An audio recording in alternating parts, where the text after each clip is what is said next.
Et moi, c'était la première fois que j'étais jury. Et waouh, je ne pensais pas apprendre autant de choses. C'est que j'ai accepté ce truc, enfin oui, d'être jury, voilà, avec honneur, parce que c'est toujours un honneur quand on vient vous chercher. Mais franchement, je ne savais pas où je mettais les pieds et j'ai appris énormément de choses, notamment à connaître vraiment qui étaient les auteurs.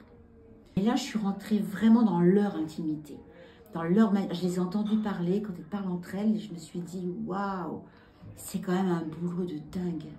Ça cherche le mot, ça cherche l'expression. C'est un savoir incroyable. Et je pense que mes futures directions, elles vont être enrichies de cette expérience-là, ça c'est sûr. C'est sûr et certain. Et quand un comédien veut changer le texte, déjà d'une manière générale, je dis, on essaye d'abord ce qui est écrit, on voit après.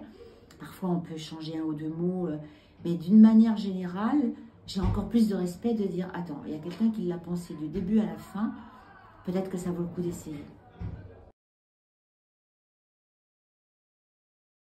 Le rythme, Ouais. le rythme effréné de Midge, surtout pendant son stand-up. Et puis de tous les personnages. Ils parlent tous beaucoup. C'est un ping-pong incessant en fait. Donc il faut trouver les mots et puis dans le langage de l'époque évidemment, que ce soit bien dans la bouche, bien synchro, avec l'intelligence de ce truc qui va à toute allure. Ouais, c'est un gros boulot quoi. C'est un gros boulot. Ils parlent vite, mais chacun a sa couleur. Le père de Midge, c'est un érudit.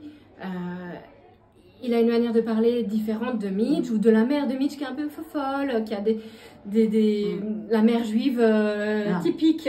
Complètement.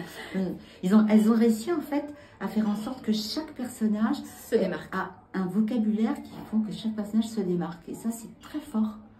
Parce que chaque personnage a sa couleur particulière.